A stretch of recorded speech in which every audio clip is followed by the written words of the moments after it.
From Bears Last Stand to Saban's empire, we built the league, broke the mold, and rewrote the code.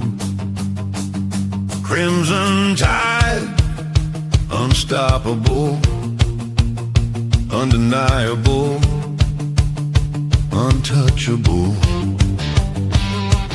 7-9 champs, goal line stand. Barry Cross made Penn State fold their hand. Chile ran, Ogilvie danced. Sugar Bowl glory, banner advance. Ray Perkins brought Bennett's wrath. 3-time All-American cleared the path. Bill Curry's crew, Siren Stacy's fire. Deep steep crown, Crimson never tired. Gene Stallings, 9-2 reign. Teague stripped Miami, left them in pain. Jay Barker Lassick, Odin Tide. Langham locked down, Thorpe took flight. We're nothing but a winner. The best to ever do it. Crimson Tide rolls deep. No one can outdo it. Built for the lights, bred for the fight. We don't chase greatness, we define it right.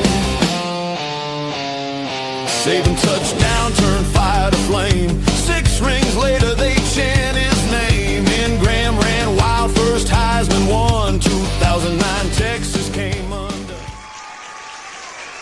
Roll, Tide, roll. Welcome back to TightSports. Go ahead and hit that subscribe button.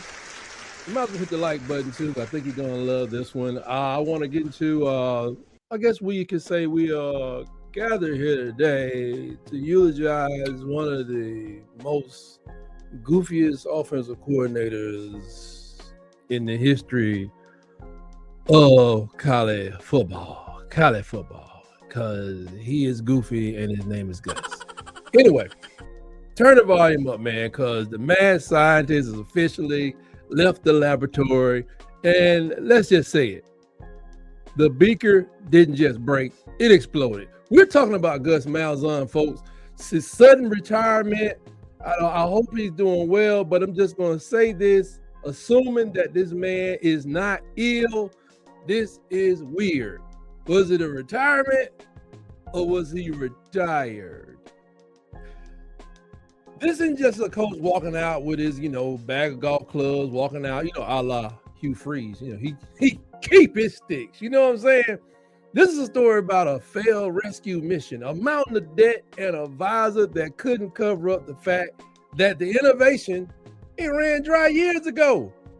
I don't know what they expected from this man. I didn't know why he left UCF. I'm taking you inside the numbers, inside the scheme, and inside the bank account in Tallahassee. Tallahassee. A bank account that got more red than Saturday in Tuscaloosa. You know what I mean? Let's go to the highlights. Not the actual highlights. I'm just going, but you break this thing down. So he decides to leave UCF. But before then, Gus, he was the gray area guru. He burst onto the scene in the SEC with his hurry up, no huddle. That was less about speed and more about exploiting the gray area. They had people doing hurry ups before. We've seen June Jones, Red Gun. We've seen some stuff, but not like this. Not like this. He was exploiting the rules until Nick Saban came on the scene and busted him upside the head. He personally escorted the NCAA to the tape and showed him exactly how many illegal plays this man was doing. For instance, let's just say you're playing defense on 30-yard line, on their 30-yard line, and Gus just do 2 9 routes straight to the 20-yard line. The receivers would exit out of the end zone, exit at the 10-yard line. What do your DBs got to do? Run all the way back. Meanwhile, when they snap the ball again, his players are over here by the popcorn stand. They over here talking to event security. They're out of the field of play, ridiculously out of the field of play. Your people got a job back to the line of scrimmage. He's snapping the ball before they can get back from the 20-yard line back to the 30, to the 40, or whatever the play was. all this kind of stuff and other things like that, they have been nullified and labeled illegal, and they're illegal because they go against the spirit of the game. And after that, they did some nice little things. They read us like a book at Alabama, but the magic trick was over. All the domination was gone. Without all those loopholes, Gus was like left running offense. To me, that looked like it was designed by a guy who thought the forward pass was like a fad from the Great Depression.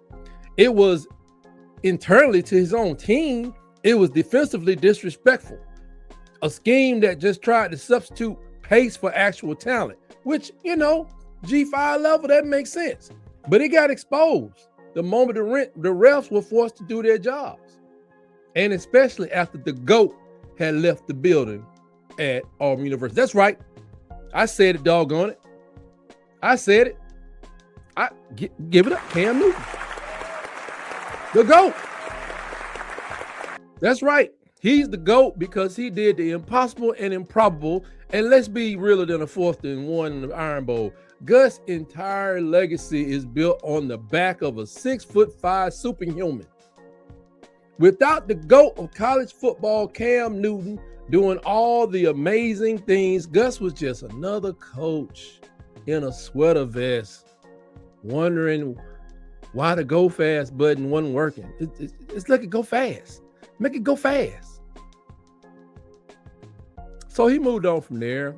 He went to some other places, whatever, Liberty, but he got his shot at Auburn and Liberty or something. I don't know. Ended up at UCF. I thought he had a pretty good setup. Wasn't a lot of stress there, but he just upjumped the boogie and said, I quit and I'm going to get a job while I work for somebody else. That was already kind of smelling kind of stinky to me. Like PU. But they hired him. So we moved on because the SOS had been sounded in this rescue mission plan, whatever, by Mike Norvell. He hired this man like he was trying to put out a forest fire with a water pistol. It was a fundamentally flawed plan, if you ask me, from the jump. Thinking of a guy whose best decades were his best days were a decade ago, was going to come in this modern day and revive a team who was just bad. I don't know if it was the players. I don't know. Did they have mold in their locker room? They were just bad. So I guess for lack of talent, they tried to do it. Get a scheme that worked. We're going to go fast. And they got past Alabama. They did their things. I look forward to the rubber match. But it was a boom. Everybody was all excited, especially after they beat Alabama. It was a boom that went bust. In his long season in Tallahassee, the offense improved on paper, but it was a mirage built on, beating up cupcakes and Alabama. Hey, I admit, when you licked us, you licked us. But when the real competition showed up, which was the ACC competition, the Gus Bus ran out of all kind of gas, leaving Florida State, looking at a 5-7 record and wondering where the genius was. Where was the guy we paid? It was the genius. Did you leave the genius bag somewhere on International Drive in Orlando? You need to go get it, sir. And yes, I can say we took an L. I'm just giving you the facts. I'm looking at this thing from the outside like, did he get fired? Or is something else going on? Did he retire for real? Now back to the Gus Bus, but I'm saying, let's look at this retirement sales pitch they're trying to give us. I don't buy, he's spending more time with family, 60 years old. We got plenty of time to do this other stuff like coach football. Gus is just selling BS, man, until a desperate group of 5, pays him a few million to go fast again. Want to go fast, daddy. Let's go fast, mama. He's waiting on a Ricky Bobby type AD. We want to go fast. You know what I'm saying? You'll call him up and say, hey, Gus, this is AD Turner over here at, group of 5. We suck, but we spending a lot of money. Gus, if you ain't first, you're last. We want to go fast. Because then when Gus retires, it comes out that, FSU is a financially shipwrecked. Now, I'm not laughing at that because I don't know what the books are at Alabama. I think we're doing okay, but hey, this thing is getting ugly for everybody, especially in the Power 4 conferences. While Gus is trying to figure out how to call a play while he was there, the FSU accounting department was screaming for help. FSU reported a staggering $437 million in athletic-related debt. Athletic-related debt.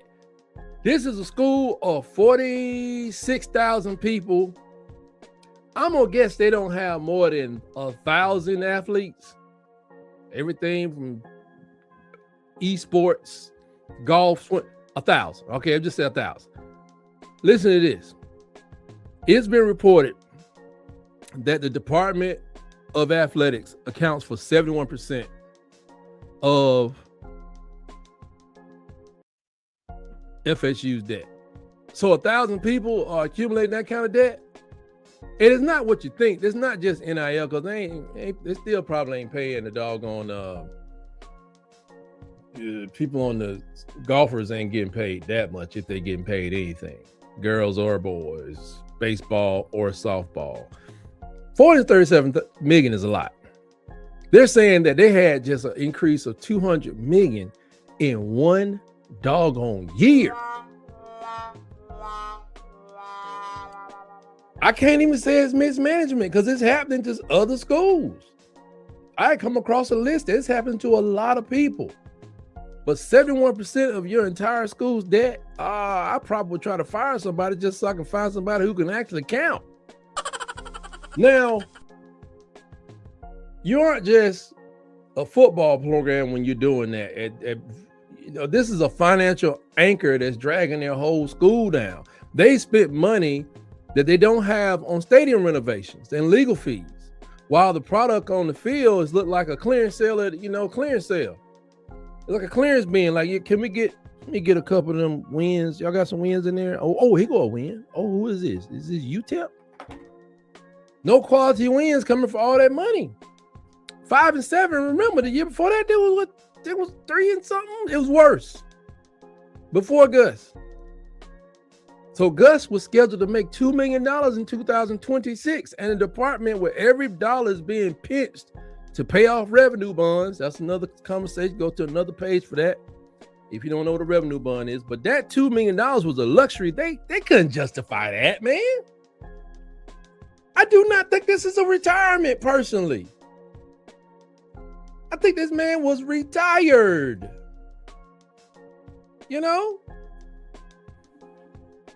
His dismissal turn retirement was about as much about the balance sheet, man, as it is about the scoreboard.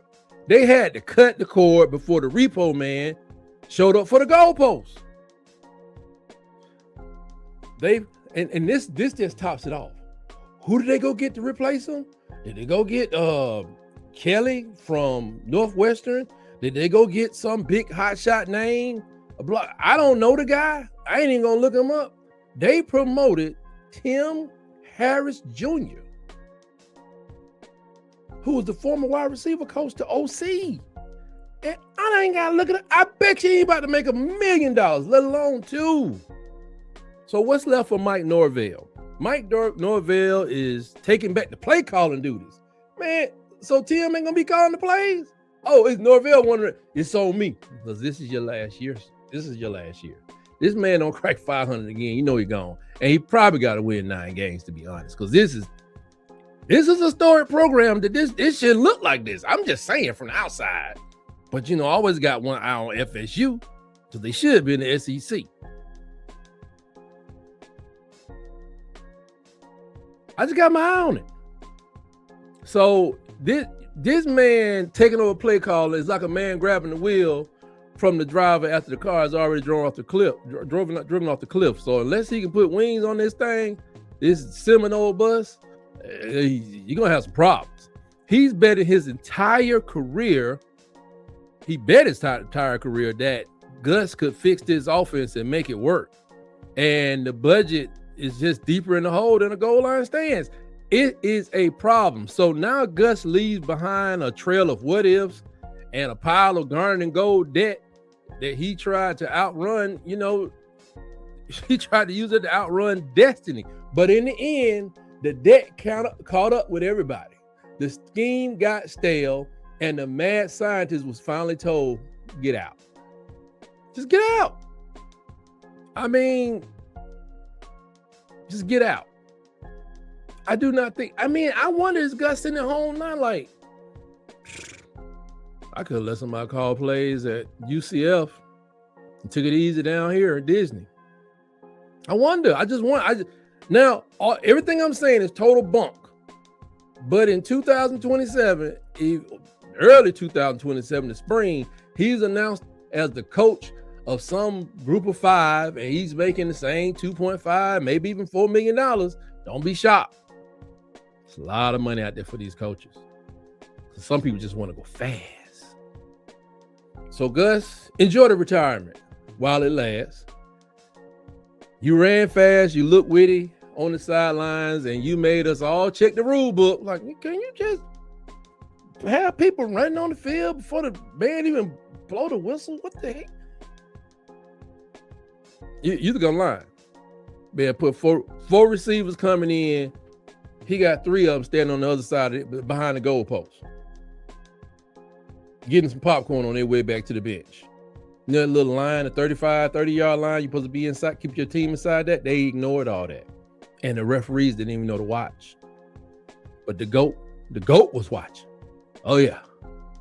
Yeah, he was watching. But in the end, Gus, you could not run basic football, and you certainly did not run the mountain of debt at Florida State. That wasn't your fault. I hope it was all worth it. You abandoned the Black Knights for what you thought was, I guess, an easy bag and some guaranteed defense to go along with your disrespect for defense and a high-powered offense you thought you was going to run. But it didn't work out, man. So enjoy the retirement. Kick rocks. Beat it. And by the way, Gus, I hear that the UCF Nitro, he said he going to be looking for you if you show up at downtown Disney in them Disney streets. Nitro is looking for you. So be careful out there. May want to go to Disneyland. Don't go to Disney World with the grandkids or the kids or whatever you got. Until we meet again, Gus, enjoy your retirement. For the rest of you, always remember, roll, tide, roll.